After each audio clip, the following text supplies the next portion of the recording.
everyone, and welcome back to the Minnesota Homestead. Today we are talking through coniferous tree identification, and I'm going to talk you through 4 of the big beauties that we have here on our homestead, starting with the majestic white pine. There are a couple of easy ways that you can identify this tree, the most easy being the needles. The easiest way to identify a white pine is by its needles. They are about 2.5 to 5 inches long, and this is the dead giveaway. As you can see here, there are lots of little bunches that come off of the branch. If you pull off one bunch off the branch of a white pine, you're going to see 5 needles. There aren't any other coniferous trees around here that are going to have those 5. So this is a dead giveaway that you're looking at a white pine. There are also some ways you can tell by looking at the bark. So let's step over there and learn about that. And now we are taking a look at the bark. This is an older white pine. So you're gonna see here that it's got a little bit of a brownish gray tint, and it's very furrowed. You see all these little cracks pulling the different bits of bark apart. That's something that's gonna tell you that this is a white pine. When they're younger, they're fairly smooth and have almost a little bit of a greenish tint. I'll show you one of the branches that's gonna be a little bit closer to that, but again, it's not quite the same because this is just a branch of an older tree. Let's get you over here. It's real dark. I don't know if you're gonna be able to see that well, but like I said, if they're younger, it's gonna be quite a bit smoother and with that greenish tint. So now that we've taken a look at a white pine, let's go check out some others.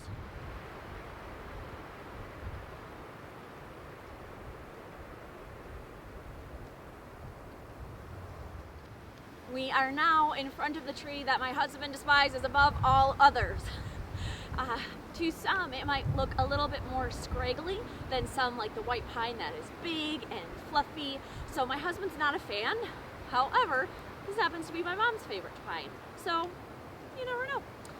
This is a jack pine that I'm standing in front of. I will help you identify this with a cone. The white pines around here are coneless right now, although if you look at the bottom of them, you see lots of bits of cone everywhere because our squirrels have been really enjoying them. So, how to identify a jack pine? We'll start again with the leaves. Why do I keep calling them leaves? They're needles. Anyway, so similar to how we learned about the little sections on the white pine, we can do the same thing with those of the jack pine. However, there are other trees that have the similarity there. So when you're looking at the leaves, the needles, you're gonna see that they're about 3/4 of an inch, maybe up to 3 inches. I've never seen them that long, but they can get that big. And then if you pull off a little section, you have 1, 2 needles. You can know a little bit more that these are only 3/4 to 3 inches, but that 2 is gonna really help you.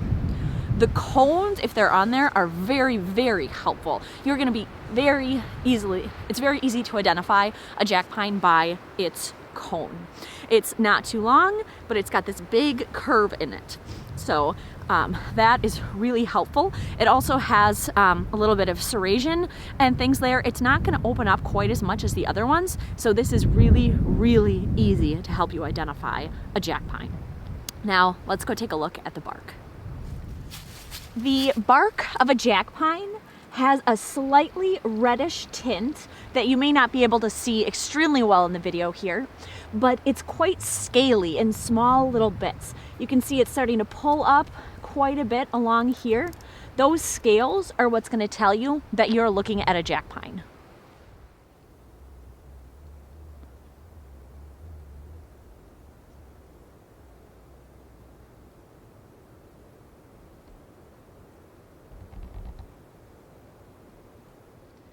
All right, everyone, we are now moving on to a balsam fir. This is what you traditionally think of when you think of a Christmas tree.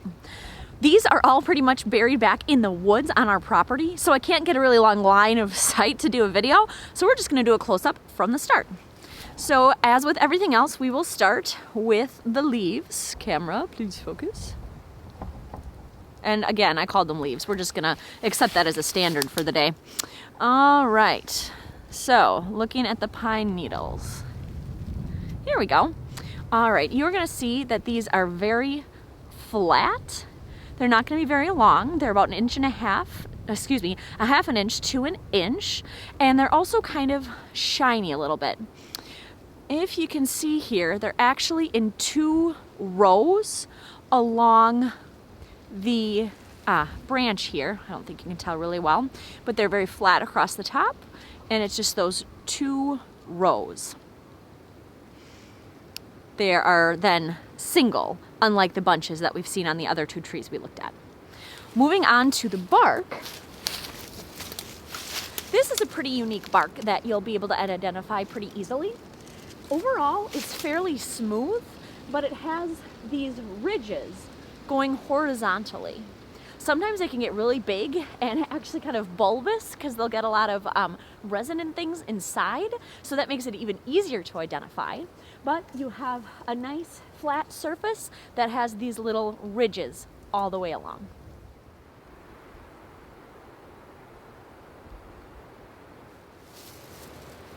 Our last tree today is the red pine. I am also a big fan of these ones. I just don't love them quite as much as the white. Although my husband would kill me for saying this, it does share some similarities with the jack pine as well as with the red. We'll start with the needles. I said needles this time, not leaves.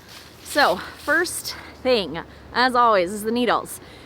When you pull off one of the bunches here, you're gonna find two needles similar to the jack. However, these are much longer. They're maybe gonna get up to 5 inches. If you go down south, there are actually some other kinds of pines that are gonna have needles that I think they get up to like 10, 12 inches.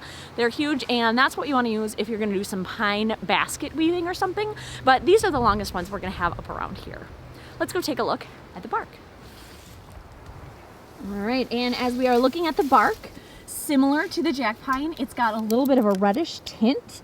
This is more of a reddish brown, whereas the jack pine was kind of that dull red, and it's also scaly. But you can see the scales are much longer than they were on the jack pine. This almost looks a little bit papery at times. We are wrapping up our video back at a beautiful white pine. I hope you found this video useful and interesting, and I really encourage you to get outside and start learning about the world around you. Maybe you have some property, maybe you know one that has some property, or if you live in Minnesota, you know that you have an abundance of beautiful state parks to enjoy. So get out, use what you learned today, and start seeking out more information. When you get outside, you will find that there is so much to learn and to enjoy. Well, thank you again for joining us here at the homestead. Make sure that you hit that subscribe button down below, and there's a little bell icon. You can hit that to get notified every time we post a video. Of course, follow us on Instagram at the.mn.homestead for almost daily pictures and updates, and then check out our blog, themnhomestead.com, where we post weekly about all the fun things we're going on, including recipes, family time, and all of that. Thank you again for joining us up here, and we'll see you next time